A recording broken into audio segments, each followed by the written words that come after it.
Oliver quietly put his heavy travelling bag by the door. Wanting to surprise his wife, he returned home without warning after working on the oil rig for 2 months. Before meeting his wife, whom he had not seen for so long, he bought her favourite white roses and excitedly anticipated walking into the house and surprising her with his sudden return. Oliver quietly took off his jacket in the hallway as suddenly he heard his mother-in-law's voice coming from the kitchen. "I have told you before that you deserve more. It's time to say goodbye and put an end to this. You've suffered long enough with him. That's enough already. You have finally made the right decision. Let him look for a fool who will keep quiet. Believe my experience in life. Either you will make up your mind or you will continue to suffer." Oliver was shocked by what he had heard. It seemed to him that the ground had slipped from under his feet at the moment when his wife's mother Miranda said that Teresa had suffered enough with him and persuaded his daughter to leave him.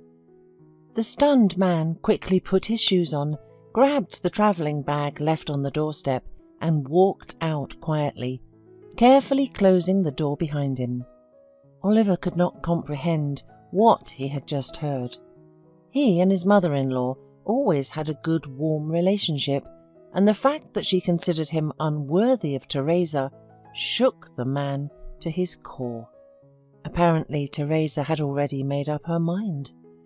Oliver loved his wife with a selfless love, but if Teresa was unhappy and tormented with him, he would have to let his beloved woman go and cut her out of his life.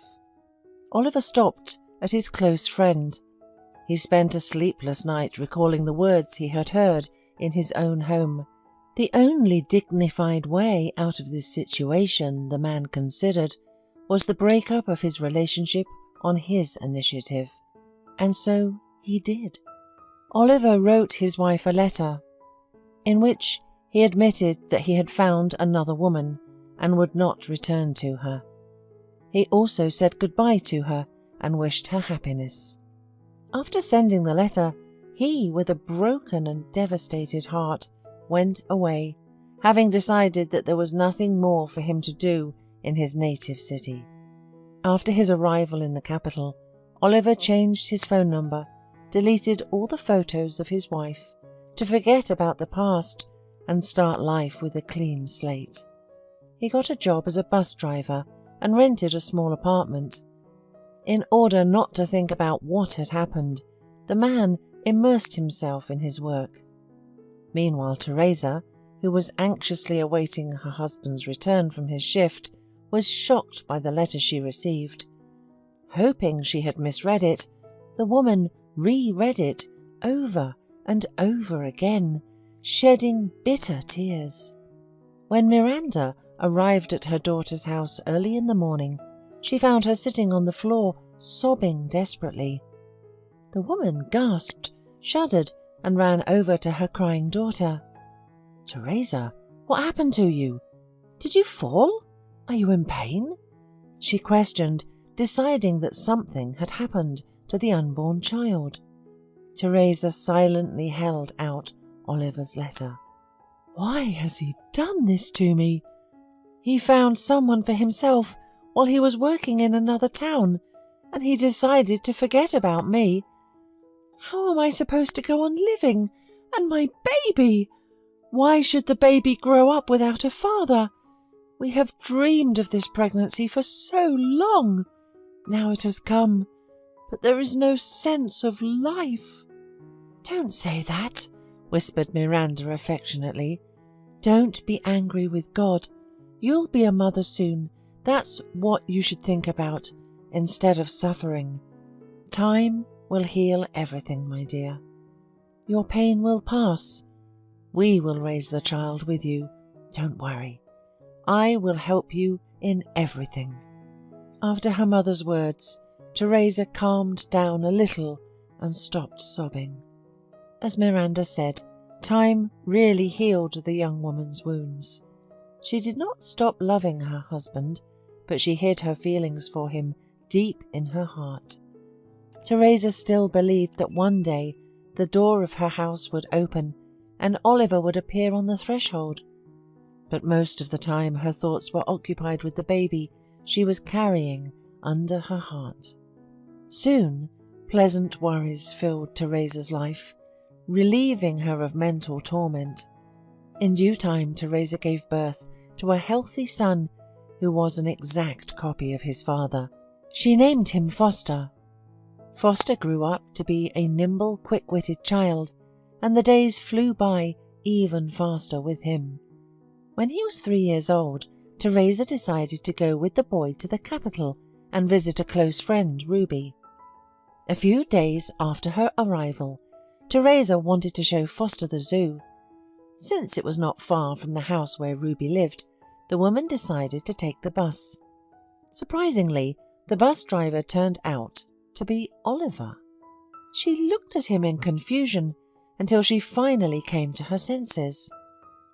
"Oliver, is that you?" Oliver, forgetting about his work, stared at Teresa for a while and then finally whispered, "Hello, Teresa." He immediately turned his attention to the blonde boy, whom Teresa was holding by the hand, and thought with sorrow that she had already managed to give birth to a child by another man. The acute pain of his soul, which had not been felt for a long time, was again in Oliver's soul, and he became visibly gloomy. "Mummy, who is this, mister?" asked Foster, looking at his mother. "This mister is your daddy," replied Teresa, so that Oliver could hear, and then silently got her son off the bus. Oliver thought he had misheard her. He looked after the woman and her child, leaving in a confused manner, and realized that he could not let her go now, not having understood what had happened. He apologized to the passengers and jumped out of the bus and ran after his wife and son. He grabbed Teresa's arm abruptly and stopped her. "Tell me, is it true?" asked the man, practically out of breath.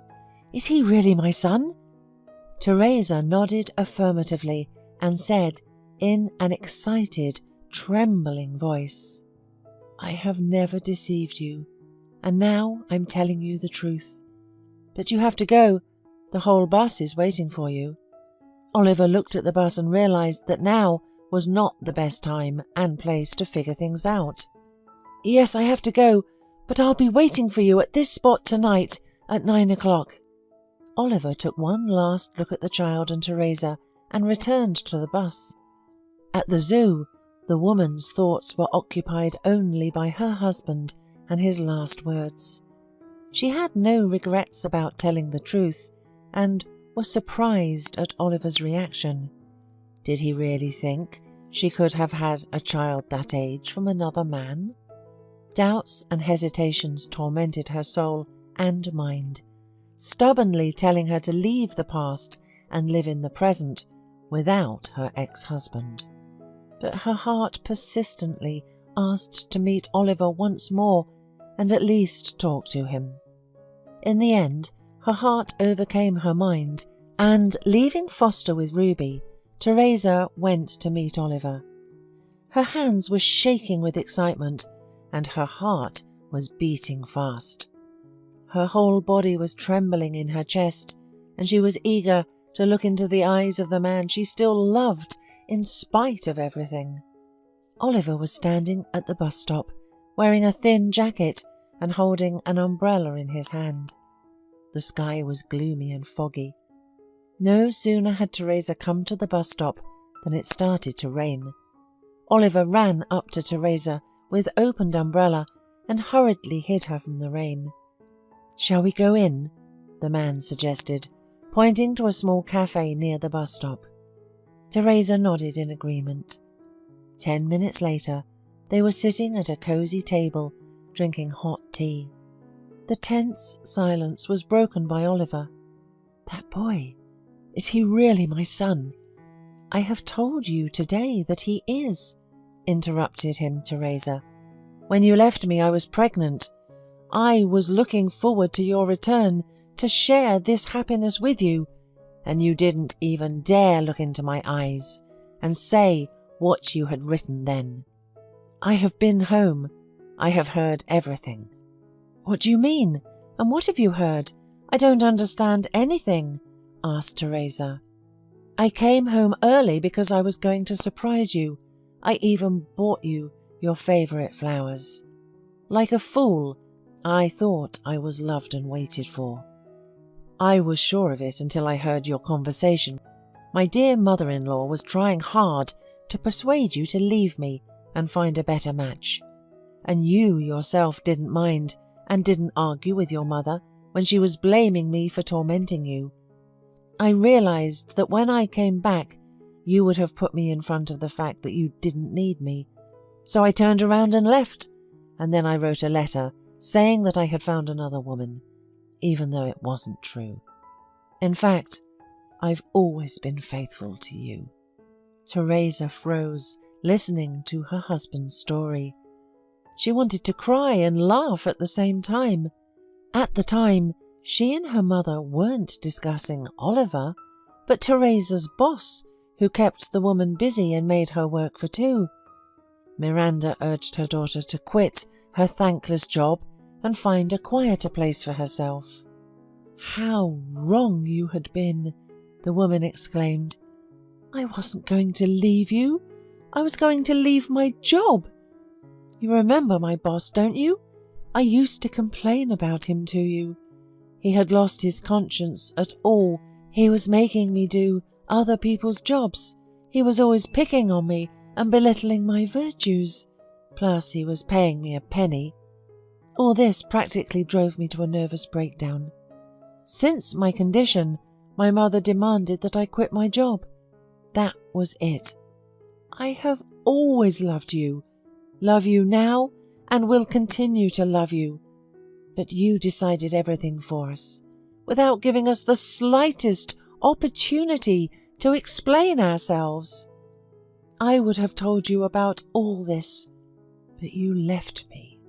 The woman was so hurt by that memory that after wiping away her tears, she got up and was about to leave. But Oliver stopped her by grabbing her hand hastily. He pulled her to him and kissed her. From that moment on, the couple never parted again. They were raising their son in love and harmony, and there were no more such fatal misunderstandings in their relationship.